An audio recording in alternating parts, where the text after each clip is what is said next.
Alam nyo, kaming mga lawyers, we're not allowed to presume that. Kaya kung kami magfa-file kami. Kasi hindi yan presumed eh.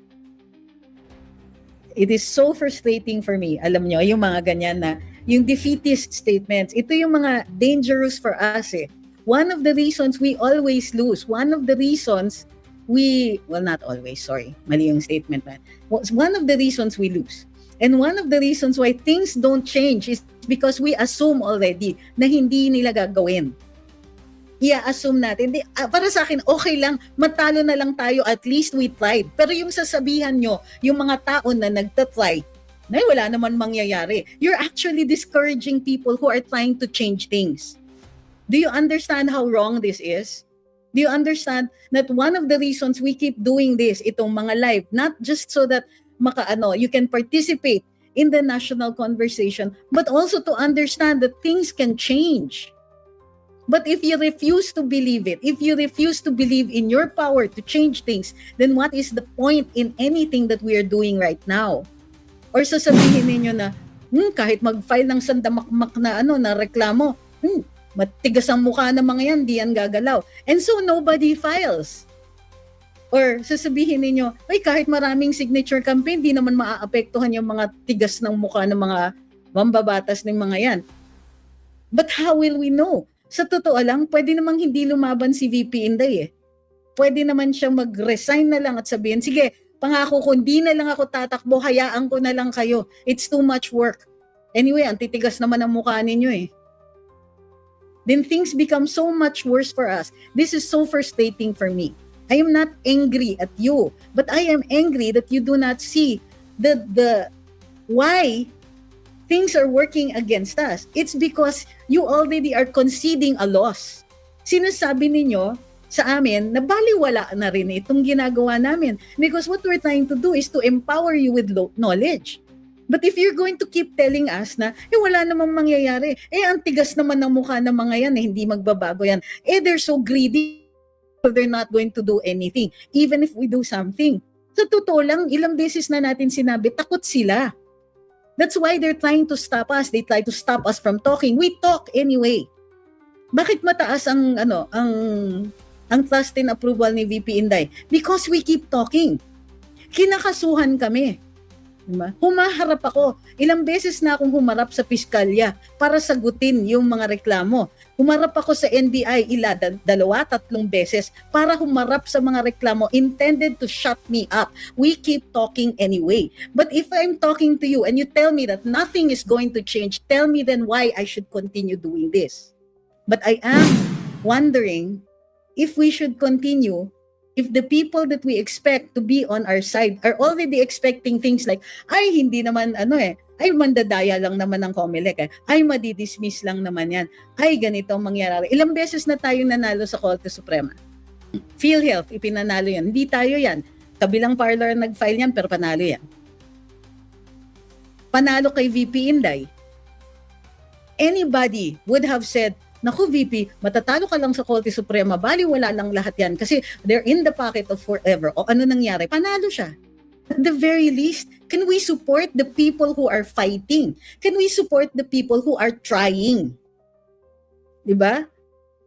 Kung hindi man tayo ang gagawa nun, kung hindi man kayo ang gagawa nun, maninindigan, lalaban, magsasalita even against all odds, then at least support the people who are doing it. Because if hindi tayo naniniwala sa laban na ito, bakit tayo lalaban? Kung hindi kayo naniniwala na may panalo dito, paano tayo mananalo? Kung hindi nagbakasakali, kung sinabi ni na Andres Bonifacio, wag na tayong gumawa ng katipunan, matatalo lang tayo dahil malalakas ang mga Kastila, which was true. Malakas ang mga Kastila, sila yung in power. Do you think that PRD stood up and spoke to us and sealed his fate when he stood up? Di na siya presidente, out of power na siya. He was speaking on various podia all over the country. Sinasarahan siya, di ba? Binabawi ang mga rally permits and all that. Did he stop? No. But we cannot keep relying on other people to keep fighting for us. Kinulungan nila si PRD. Inattempt na nga kami ilang beses. Humarap pa kami sa TRICOM. I'm not saying I'm at the same level as PRD. No, not by a long shot. He has made massive sacrifices for us. Pero if you're going to come up here and keep telling me na wala namang mangyayari dyan, talo naman yan. Masyadong malakas. O ang dami nilang maleta, kaya nilang bayaran ng lahat. Then why do we bother to do this? Kasi the only people who are going to win are the ones who are going to believe that we win, that we can win. Or at the very least, itala natin sa kasaysayan na ginawa nila ito sa atin and hindi tayo pumayag. Now that they're doing it against our will, that's on them. That's their fault. But it becomes our fault kung hindi man lang natin itatala yung in public. Sasabihin natin na I'm making this off record, that this administration is failing me.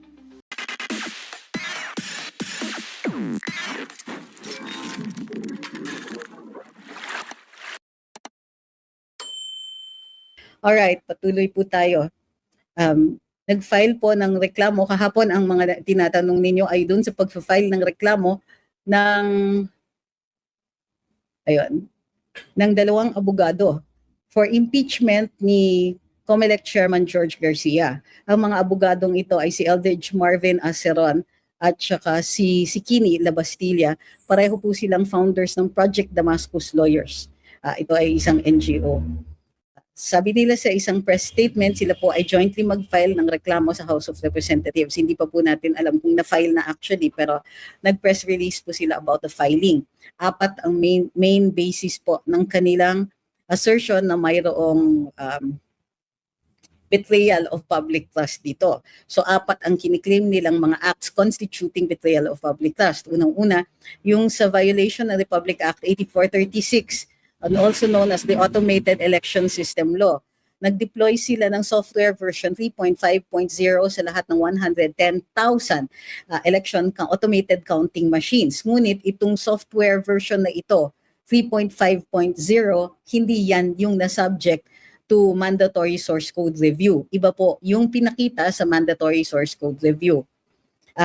Pero ang ginamit ay yung version 3.5.0.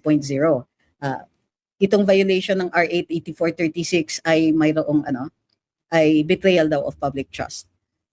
Pangalawa, nag-install at nag-operate ang COMELEC ng isang unauthorized na intermediary server na designated as data center number 3. Dito dumaan lahat ng election results ng May 12, 2025. Diyan, bago sila ni-route doon sa 5 accredited na transparency servers. Labag ito doon sa transparency requirement. Hindi kasi authorized at hindi in-announce yung pag-install at pag-operate nitong intermediary server na ito. Dahil dito, yung PPCRV, yung qualified na partner sa pagbibilang at entitled sa kopya ng election returns ay hindi nakatanggap ng kanilang copy ng election returns until more than 2 hours after the end of voting hours. Bukod pa doon, kinonceal ni COMELEC Chairman George Garcia yung private na IP address number 192.168.0.2 for 20,300 vote counting machine modems noong May 9, 2022. Dito daw dumaan ang unang 20 million votes na binilang doon sa sa first hour, first hour votes. Okay? So itong pagdaan sa private IP address ay hindi po dineclare o pinablicize ng COMELEC bago nila gamitin noong May 9, 2022. Ito ay naging subject ng kaso sa Korte Suprema, kung saan sinabi ng Korte Suprema guilty po sila for inaction kasi inorderan sila na i-present yung mga logs ng mga ito, yung logs ng 20 million first hour votes. Hindi nila iprinisenta yung mga logs na yon, nag-expire yung mga logs na yon, and they were destroyed. Dahil doon, sabi ng Korte Suprema, sa GR number 273136 ng August 20, 2024, ang COMELEC ay guilty of official inaction for violating its own procedural rules. So, ito ay magagamit na bilang isa sa mga grounds ayon sa mga abogado for betrayal of public trust. Uulitin ko, hindi po nila prinisinta yung mga logs na yon despite an order from the court, and those logs were destroyed. Nag-expire at dinestroy. Sila po ang nag-destroy or they were destroyed.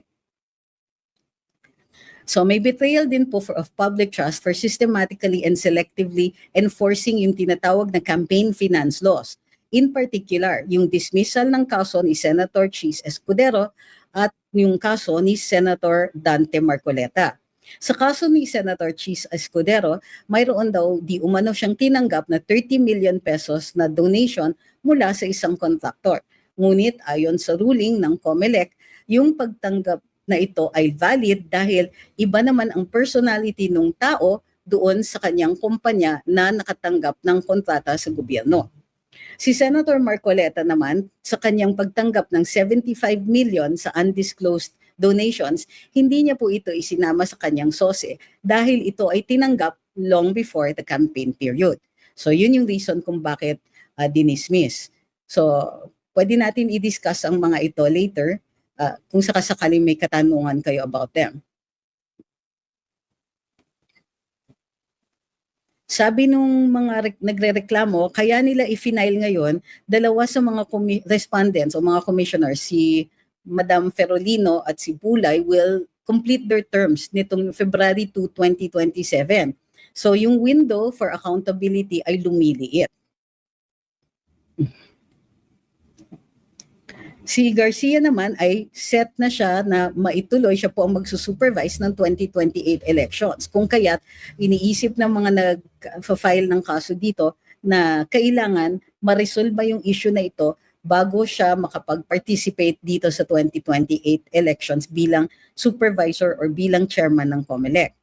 Ayon naman ni Chairman George Garcia, mga lumang issues na daw ito na paulit-ulit na daw binibring up. At sinasabi na patunayan naman yung election returns noong 2022 at 2025 ay tama base dun sa mga random manual audits at mga revision sa balota sa iba't ibang posisyon at lugar. Ang mga citizens armed observers daw ang nag-observe nito at kinikilala sila sa international community.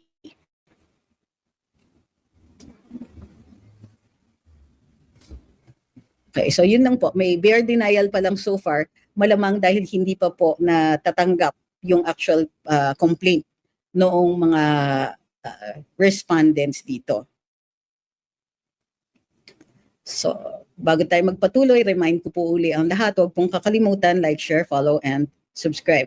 So magandang gabi po. Nagkamali po kami kanina, hindi po nag-on yung aming StreamYard kung kaya't medyo na-delay at inulit lang po namin yung aming nabasa tungkol dito sa sa petition or rather complaint for impeachment filed against the COMELEC officials. So check natin yung inyong mga katanungan.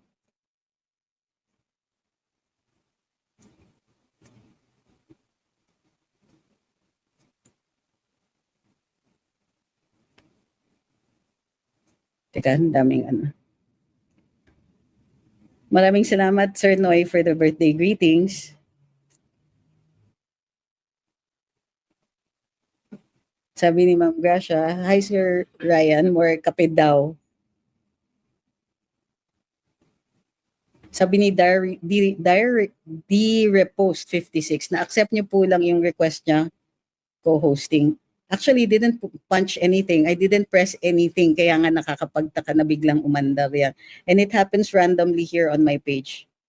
Please don't assume that I did something because I didn't even have my hands on my device.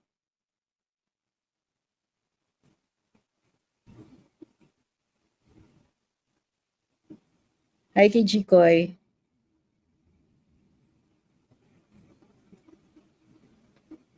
Para dun sa mga nanonood sa Blue App, anong website nyo po, anong site nyo po pinapanood? Sa Jumping, sa Luminous, or sa Trixie Cruz Angeles? Paki-ano na lang po, paki-verify lang po where you're watching. Magandang gabi kay Ma'am Ana, kay Sir Archie, kay The Get Togethers Club. Magandang gabi po. Hi kay Rozel's dad, kay Harfox. Thank you, Sir Danilo. Kay Fajaniz the Global, good evening po. Sabi ni Tonton, if ever ma-impeach yung COMELEC chair, si PBBM ba uli mag-a-assign nito? Mag-a-appoint po, yes. But he cannot re-appoint Mr. Garcia. Hi kay Deseren, paano po, attorney, kung i-force nila ang impeachment laban kay VP Inday, nakaka-stress? Ma'am, wag mo muna kayo ma-stress kasi hindi pa tayo umaabot dun sa punto na yun. Wait lang. Wala pa po talagang nakikita na gano'n ang mangyayari. Kasi right now, it's a stalemate. Pinipilit ng Committee on Justice na ituloy yung mga hearings, samantalang without the participation of VP Inday, they're only limited in their findings. Ngayon, gusto nilang ipatuloy yung pagkukuha ng mga dokumento na yon para mayroon silang basis para i-bash si VP Inday. So, she can actually challenge that, or those who filed in the Supreme Court, sina Attorney Torreon, they're asking for a temporary restraining order. So intayin din po natin, baka mag-grant po yun. Thank you kay Capricorn Lady.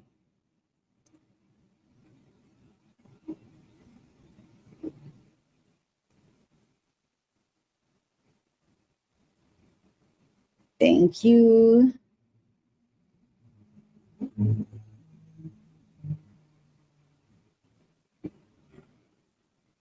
Sinira pa nga nila, sabi ni Ral.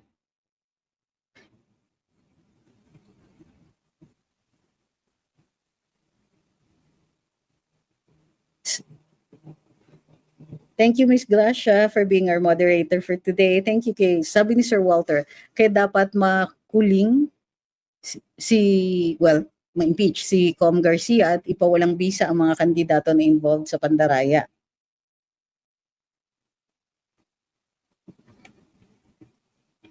Sabi ni Abnel, ang sabi daw po, yung mga nag-donate kay Senator Coleta, ayaw lang ipalagay yung name nila sa list. Hindi po yan depensa. Although it was a way of explanation by Senator Marcoleta kung bakit maaga po sila nag-donate para hindi kailangan silang ipasok sa SOSE at malista yung mga pangalan nila. Sabi ni Abhel, dapat po sila mismo mag-declare nun. Mag-declare ng ano po? Ma'am, anong ganap niyo recently? Bakit naka-get up kayo? Bawal po? May show po ako kanina and I had the whole day.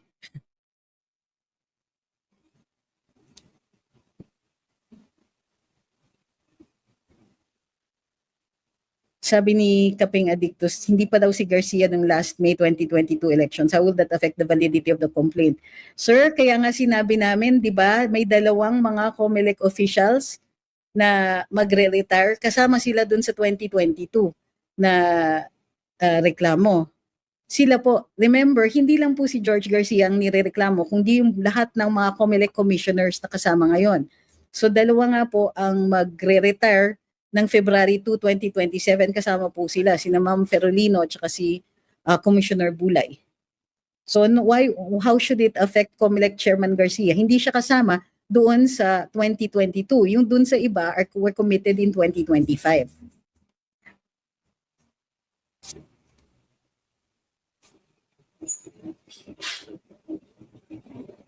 Sana may mga mag-support sa HOR para may matry si COMELEC Garcia, matry si COMELEC Garcia sa Senate. Yes po, but hope is not a strategy. Sabi ni Jamal, dapat di impeachment ang paraan ng removal sa COMELEC officials. No, may wisdom po yan. Kasi nga, kung masyadong madali, baka every 10 minutes nagpapalit tayo ng COMELEC chairman. Maaantala yan, paano kung nagpatanggal ka ng COMELEC chairman sa gitna ng eleksyon? Diba? You cannot have rules na maaantala yung delivery of services ng gobyerno.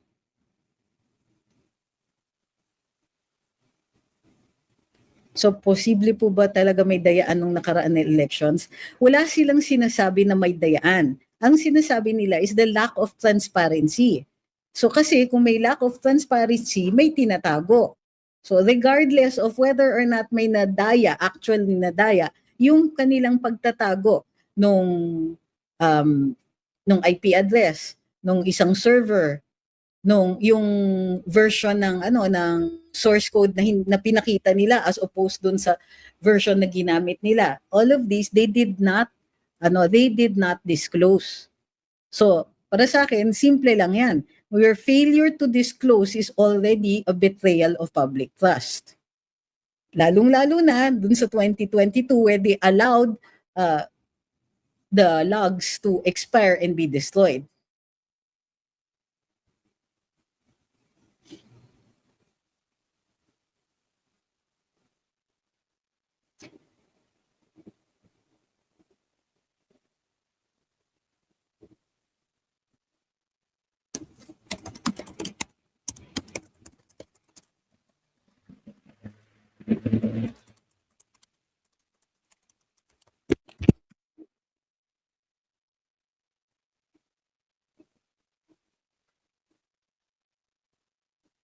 Hi kay Esa.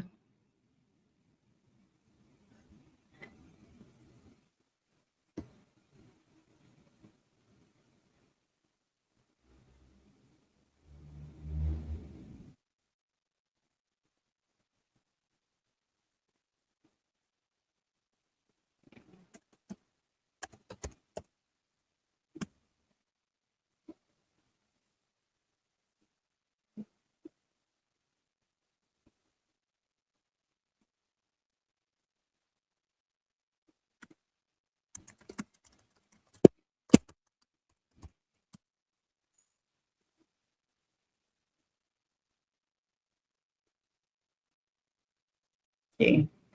Hi Miss Alice, sabi niya belated happy birthday. Maraming salamat po.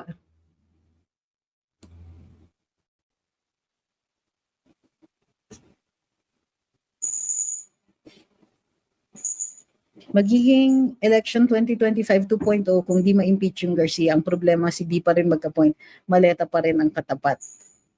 So, yun yung sabihin, ngayon pa lang talo na. Ganun po ba?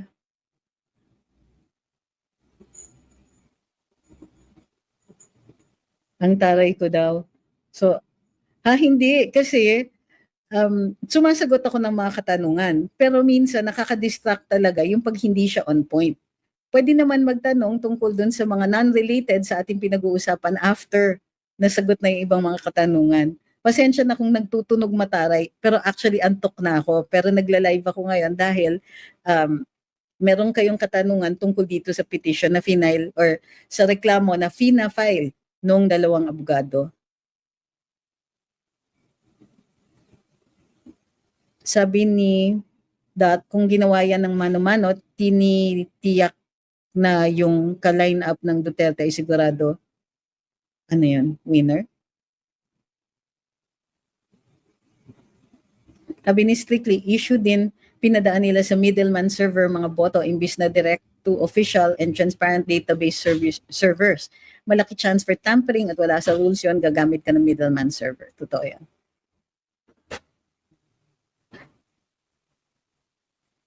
Taka lang ako, ano yung ganap?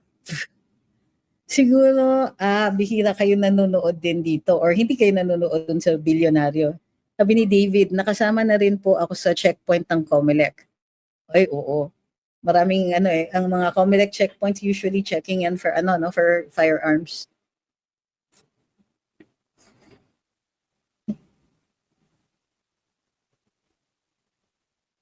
Hi kay Chard.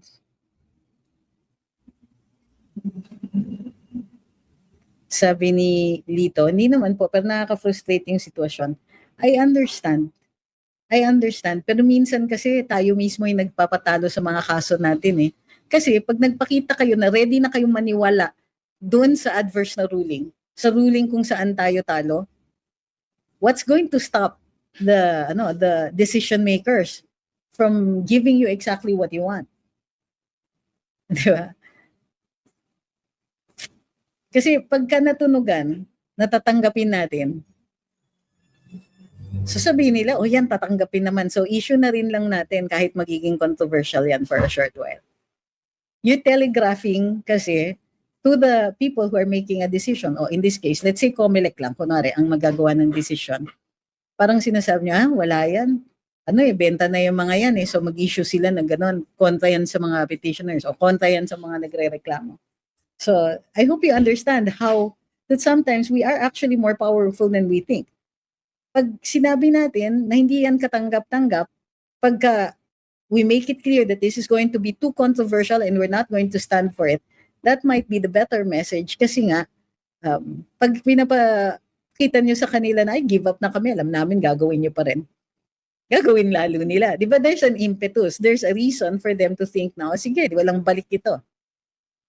So I just want to point out that logically speaking, yung defeatist attitudes might be giving you exactly what you are afraid of.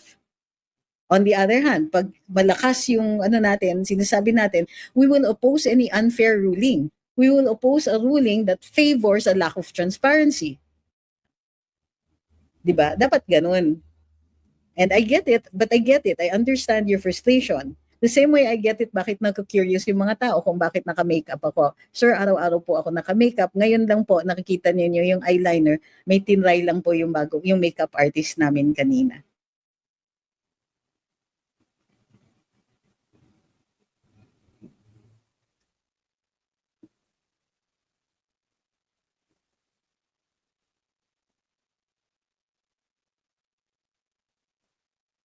Sabi ni Foggy, sana po tinanong ninyo sa CBCP kanina bakit ang ingay niyo nung panahon ni PRD kumpara sa BBM admin.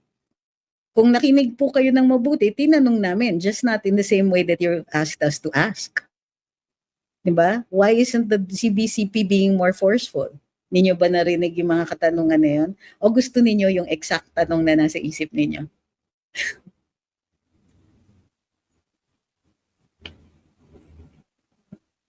We did ask. Nagbabago din ang CBCP. Pero kung hindi nyo tinatanggap, then, ewan ko, I don't know what you want us to do. Sana. And I hope next time siguro, kung meron kayong gustong katanungan, ilalagay nyo sa comment section.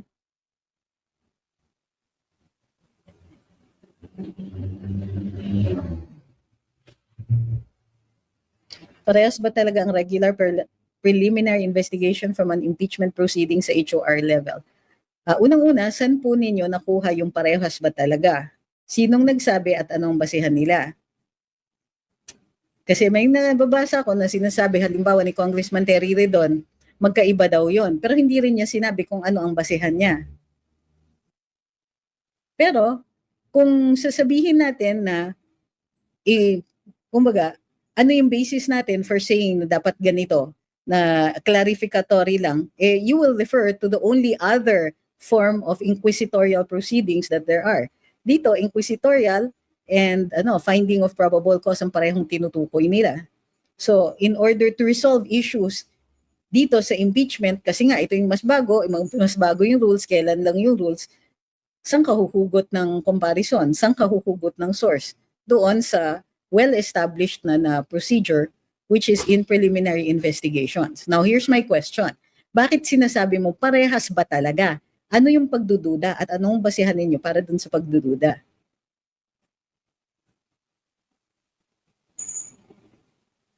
Sabi ni Strictly, how do you stop the luto or vote manipulation? Simple lang, make VP Sara's win so undeniable via a landslide win. Hindi kaya madaya ang sobrang layong lamang ng panalo via landslide votes. There you go.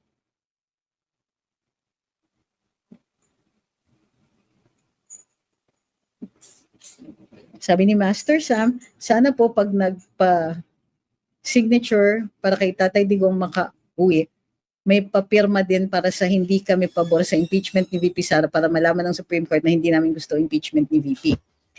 Okay. Unang-una, yung signature campaign para makauwi si Tatay Digong ay hindi talaga signature campaign para makauwi si Tatay Digong. It is asking the Supreme Court to make a decision. Kasi hindi pa po na-decidean yung mga habeas corpus cases.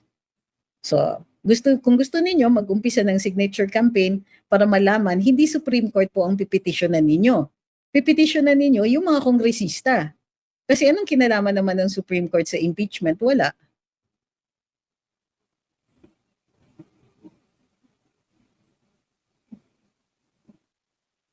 Sino po yung ipokrito? Si Father, yung spokes ng ano, para siyang spokes ng parang head siya ng public affairs ng CBCP.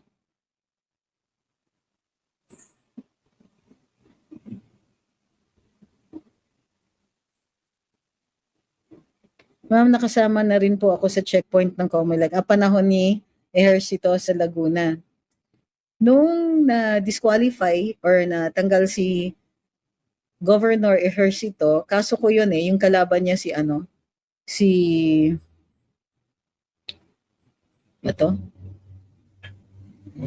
San Luis. Kasi tito ko yun So ako yung abogado ni Egay San Luis, ni Congressman San Luis. Raul Roco, ang layo na po.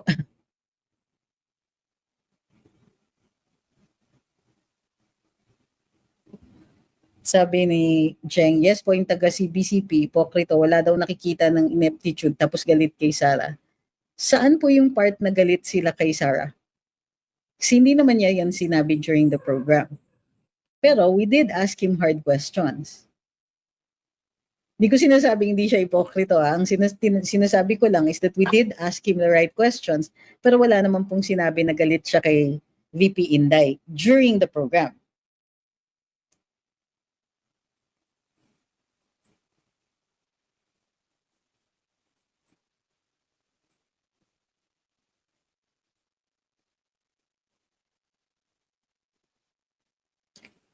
Ma'am, saan nga po ang galit kay Sara na part? Did he say it in the program? Kasi if he did, hindi ko nakita o narinig yun.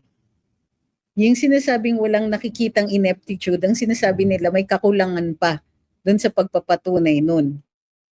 Hindi ineptitude nga, mali nga yung word niya because ang sinabi ko is, di ba, incompetence. Pero tama kayo, yun yung word na ginamit niya.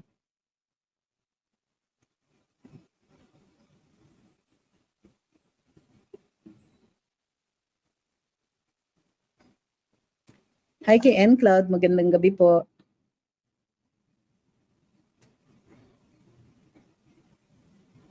Hi Miss Sagittarius. Thank you kay Norby.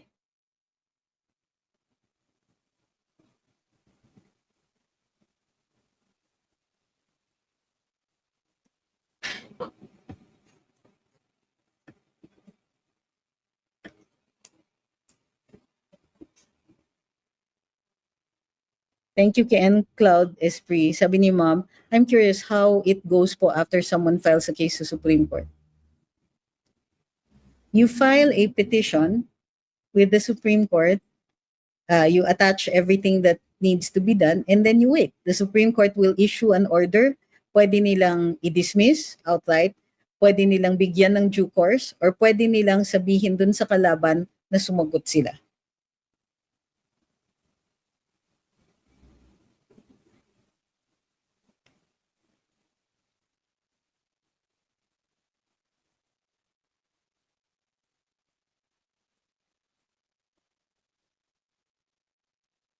Sabi ni Tim Hart, ang labo nung sinabi ni Father na wala silang gaanong alam. Kaya hindi sila nakikisali sa panawagang i-oust si BBM. Totoo yan. Ay talaga ba, Father? May philosophy nga kayo, alam na alam niyo yan.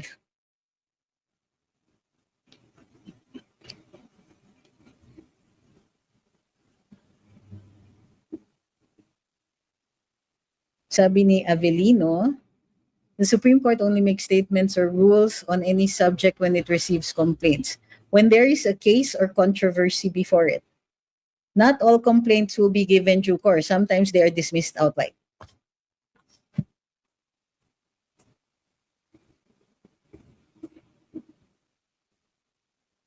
Thank you kay Butter Cheese Loaf. Sabi niya, good evening mga ka-clones.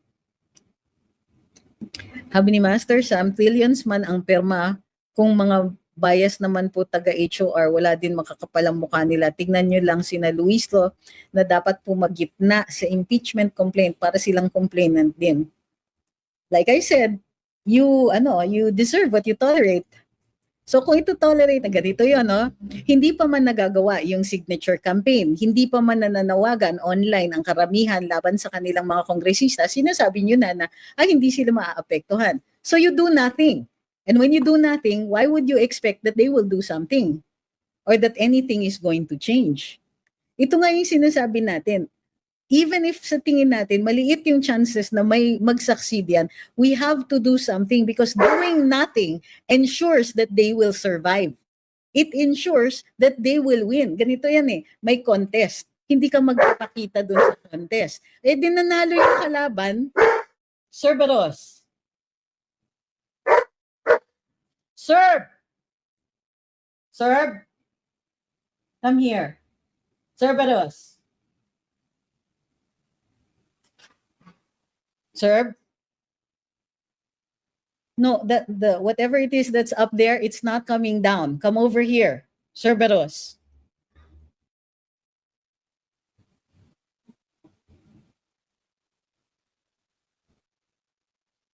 Thank you, Miss Nancy.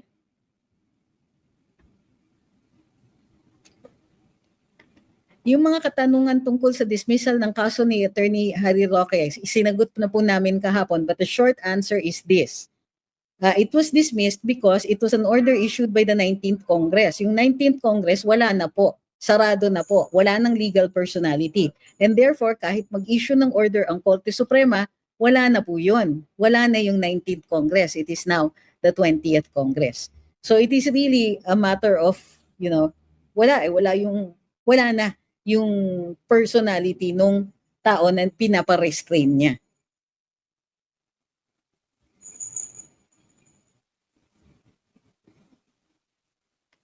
Lahat po, sabi ni Jamal, dadaan po ba sa COJ at plenary ang impeachment ni Garcia? Lahat po.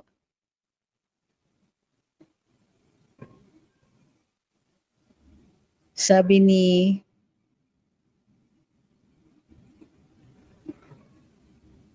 Kilua, makikita talaga yung differences kasi birthday ni Ombudsman Remulla ngayon. Pero puro, talaga hate comments at haha reacts. Si FPRD nung nag-birthday, puro love reacts at maganda yung comments. I agree. Thank you, Ms. Marichu.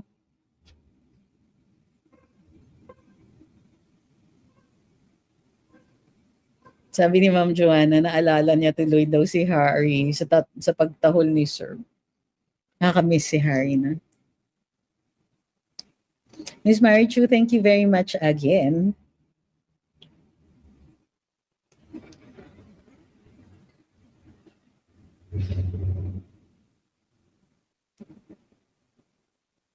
Sabi ni Master, mahirap silang pagkatiwalaan, sana lahat na mawala yung mga yang pag-upo ni VP Sara kasi sobrang nakakagalit. Sino po? Pero hindi tayo susuko paglalaban natin si VP Sara para buong Pilipinas at ang mga Pilipino. Hi kay Miss Melody who's watching from Doha, Qatar. Sabi ni Jamal, magkakaroon kaya ng fairness kung ang mga members ng Congress beholden kay Garcia sa pagkakapanalo? Alam nyo, kaming mga lawyers, we're not allowed to presume that. Kaya kung kami magfa-file kami. Kasi hindi yan presumed eh. It is so frustrating for me. Alam nyo, yung mga ganyan na, yung defeatist statements, ito yung mga dangerous for us eh. One of the reasons we always lose, one of the reasons not always, sorry, mali yung statement man. One of the reasons we lose. And one of the reasons why things don't change is because we assume already na hindi nila gagawin. I-assume natin, para sa akin, okay lang, matalo na lang tayo, at least we tried. Pero yung sasabihan nyo, yung mga tao na nagtatry, na wala naman mangyayari, you're actually discouraging people who are trying to change things. Do you understand how wrong this is? Do you understand that one of the reasons we keep doing this, itong mga live, not just so that you can participate in the national conversation, but also to understand that things can change. But if you refuse to believe it, if you refuse to believe in your power to change things, then what is the point in anything that we are doing right now? Di ba yung mga, magtatawag kayo ng rally, wala naman dadating. So you don't bother. And therefore, kukonti ang dadating. And therefore, defeated yung purpose. Or sasabihin ninyo na, kahit mag-file ng sandamakmak na reklamo, Matigas ang mukha ng mga yan, di yan gagalaw. And so nobody files. Or sasabihin ninyo, ay kahit maraming signature campaign, di naman maaapektuhan yung mga tigas ng mukha ng mga mambabatas ng mga yan. But how will we know? Sa totoo lang, pwede namang hindi lumaban si VP Inday eh. Pwede naman siyang mag-resign na lang at sabihin, sige, pangako ko, hindi na lang ako tatakbo, hayaan ko na lang kayo. It's too much work. Anyway, ang titigas naman ang mukha ninyo eh. Then things become so much worse for us. This is so frustrating for me. I am not angry at you, but I am angry that you do not see the why things are working against us. It's because you already are conceding a loss. Sinasabi ninyo sa amin na baliwala na rin itong ginagawa namin because what we're trying to do is to empower you with knowledge. But if you're going to keep telling us na, wala namang mangyayari, ang tigas naman ng mukha ng mga yan, hindi magbabago yan. They're so greedy, they're not going to do anything, even if we do something. Sa totoo lang, ilang beses na natin sinabi, takot sila. That's why they're trying to stop us. They try to stop us from talking. We talk anyway. Bakit mataas ang trust and approval ni VP Inday? Because we keep talking. Kinakasuhan kami. Diba? Humaharap ako. Ilang beses na akong humarap sa piskalya para sagutin yung mga reklamo. Humarap ako sa NBI 2-3 beses para humarap sa mga reklamo intended to shut me up. We keep talking anyway. But if I'm talking to you and you tell me that nothing is going to change, tell me then why I should continue doing this. I'm not angry at anybody personally here. But I am wondering if we should continue, if the people that we expect to be on our side are already expecting things like, ay, hindi naman, ay, mandadaya lang naman ng COMELEC, ay, madidismiss lang naman yan, ay, ganito ang mangyayari. Ilang beses na tayong nanalo sa Korte Suprema. PhilHealth, ipinanalo yan. Hindi tayo yan. Kabilang parlor nag-file yan, pero panalo yan. Panalo kay VP Inday. Anybody would have said, naku VP, matatalo ka lang sa Korte Suprema, baliwala lang lahat yan kasi they're in the pocket of forever. O ano nangyari? Panalo siya. At the very least, can we support the people who are fighting? Can we support the people who are trying? Diba? Kung hindi man tayo ang gagawa nun, kung hindi man kayo ang gagawa nun, maninindigan, lalaban, magsasalita even against all odds, then at least support the people who are doing it.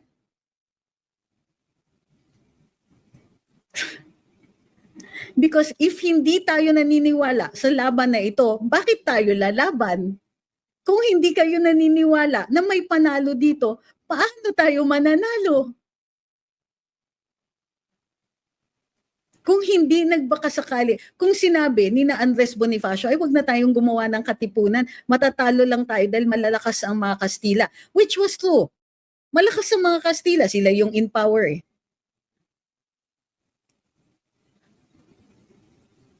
So, do you think that PRD stood up and spoke to us and sealed his fate? When he stood up, di na siya presidente, out of power na siya. He was speaking on various podia all over the country. Sinasarahan siya, di ba? Binabawi ang mga rally permits and all that. Did he stop? No. But we cannot keep relying on other people to keep fighting for us. Kinulungan nila si PRD. Inattempt na nga kami ilang beses. Humarap pa kami sa TRICOM. I'm not saying I'm at the same level as PRD. No, not by a long shot. He has made massive sacrifices for us. Pero if you're going to come up here and keep telling me na wala namang mangyayari dyan, talo naman yan. Masyadong malakas. O ang dami nilang maleta, kaya nilang bayaran ng lahat. Then why do we bother to do this? Kasi the only people who are going to win are the ones who are going to believe that we win, that we can win. Or at the very least, itala natin sa kasaysayan na ginawa nila ito sa atin and hindi tayo pumayag. Now that they are doing it against our will, that's on them. That's their fault. But it becomes our fault kung hindi man lang natin itatala yung in public, sasabihin natin na I'm making this off record, that this administration is failing me. Yeah. This administration has failed in its mandate to provide services to the Filipino people. This president has become, and I apologize for the strong language, incompetent. He is incapable of understanding the extent of the situation that we are in, the effects of the war on the Philippines, the effects of it on our day-to-day lives, on basic needs, water, food, even the air that we breathe, all of that. All of that is affected by a president who does not understand the dangers that the country is facing right now. And when we keep trying to tell them, we do not certainly want people who are supposed to be on our side to be telling us, walang mangyayari yan, bangag yan eh. So why would we bother? And what is going to change if all of us shut up and said, walang mangyayari? I understand na nakikita ninyo that these people are evil to some extent. Or that these people, yes, of course, they are greedy. Holy cow, tignan nyo yung mga maleta. And naparadahan tayo ng maleta after maleta after maleta. And the numbers that they are, you know, quoting to us, the 18 Marines, Zaldico, and so many others, each maleta, what, 50 million to 70 million? And there were so many maletas in those pictures. Nilalabas pa dahan-dahan ang ilang mga pictures. Congressmen are afraid. Many people who were involved in these maletas, they are afraid that so many of these are going to come out. Is it stopping the Marines? No. Is it stopping us? No, it shouldn't. When anybody who's anybody that we have treated as a hero in the past, 100 years, they did not stand up to fight just because they thought that they could win. They stood up to fight even when they knew that the possibility of winning was small, or that the possibility of death or defeat was imminent. They fought when the odds were against them. They fought in spite of it. They fought in spite of their fear, in spite of their belief that the people they are going up against are powerful people who could do damage to them. If we're going to keep saying that masyado silang malakas, you are empowering them. Sa atin pa nanggagaling yung power na yan. And this is the reason why any of us vloggers are up here. I'm not saying that we're even heroes, but ako, I am making it off record that I am opposed to this administration when it keeps failing us, when it fails to plan, when it fails to provide services, when it fails to use the budget wisely, when it steals from us. Do you know that we also have dark times, really dark, terrible times where we doubt ourselves? We doubt why we are out here. We doubt why we put so many things on the line. Our professions, our futures, our families, our ability to make money, to earn an income, to survive. We put that on the line in the hopes that we can create a better, a more just society. A government that actually provides services instead of stealing us blind.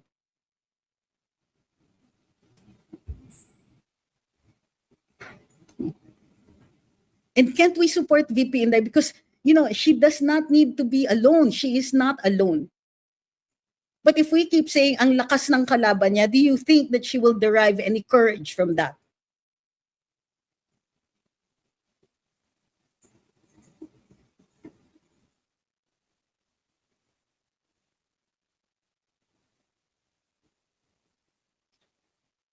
You know, every day, I wonder, nasa Villamor kami. And yeah, in the past few days, I was talking with some of the people who were with me in Villamor. I don't know if they're here right now watching, but sorry, my cat tripped the ano. Hi, baby. Sorry.